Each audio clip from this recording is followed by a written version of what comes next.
వల్లభాయ్ పటేల్ కి ఘన నివాళిగా ప్రపంచంలోనే అత్యంత ఎత్తైన స్మారక చిహ్నాన్ని రూపొందిస్తున్న గుజరాత్ ప్రభుత్వం ఈ ప్రాంతాన్ని పర్యాటకంగా అభివృద్ధి పరిచే ప్రణాళికలు రూపొందించింది.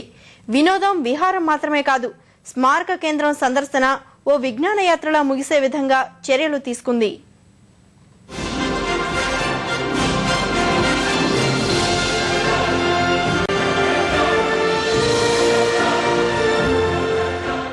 రోజుకు 40,000 మంది పర్యాటకులు సర్దార్ వల్లభాయ్ పటేల్ స్మారక చిహ్నాన్ని చూసేందుకు ఇంతమంది వస్తారని గుజరాత్ ప్రభుత్వం అంచనా వేస్తోంది. అందుకే 19,000 చదరపు మీటర్ల విస్తీర్ణంలోని ఈ స్మారక కేంద్రంలో పర్యాటకులకు సరికొత్త అనుభూతులు అందించేందుకు ప్రణాళికలు రచించింది. స్మారక చిహ్నాన్ని వీక్షించేందుకు వచ్చే పర్యాటకులు 400 మీటర్ల ఎత్తు నుంచి సర్దార్ సరోవర్ జలాశయం అందాలను ఆస్వాదించేలా ఏర్పాట్లు చేయనుంది.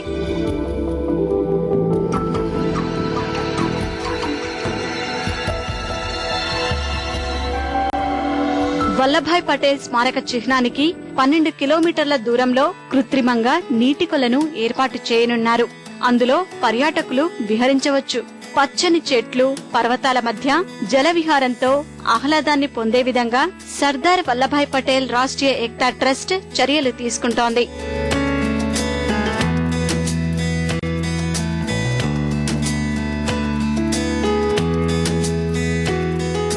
అఖండ భారత్ కోసం పటేల్ పడిన శ్రమను భవిష్యత్ తరాలు గుర్తుంచుకోవాలనే ఉద్దేశంతో నిర్మిస్తున్న ఈ ప్రాజెక్టులో ఉక్కు మనిషి జీవిత చరిత్ర సహా స్వాతంత్ర్యోద్యమంలో ఆయన పోషించిన పాత్రను వివరించే ప్రత్యేక ప్రదర్శనను ట్రస్ట్ ఏర్పాటు చేయనుంది. పటేల్ జీవిత విశేషాలను తెలిపే మ్యూజియం సహా ఆడియో వీడియో గ్యాలరీని నెలకొల్పనుంది. లేజర్ లైట్లు, శబ్దరీతులతో ప్రత్యేక వినోద ప్రదర్శనలు ఏర్పాటు చేయనుంది.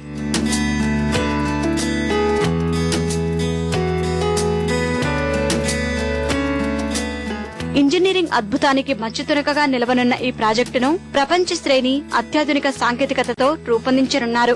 అంతేకాదు, భారీ ప్రాజెక్టు అయినప్పటికీ ఎక్కడా వాతావరణ కాలుష్యం లేకుండా ట్రస్ట్ జాగ్రత్తలు తీసుకుంటున్నారు.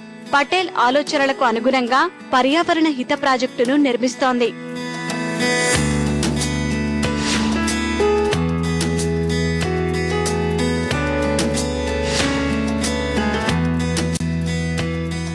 స్మారక చిహ్నం వద్ద మౌలిక సదుపాయాల కల్పనపైన గుజరాత్ ప్రభుత్వం దృష్టి సారించింది. వడోదర వరకు మెట్రో రైలు పొడిగించడం సహా దానికి అనుసంధానంగా 6 లైన్ల జాతీయ రహదారిని నిర్మించాలని ప్రణాళికలు వేసింది. గుజరాత్ పర్యాటక అభివృద్ధి కోసం ఇప్పటికే అన్ని చర్యలు తీసుకుంటున్న ఆ రాష్ట్ర సర్కార్ పటేల్ స్మారక చిహ్నం ప్రాజెక్టుతో కొత్త ఊపు వస్తుందని భావిస్తోంది.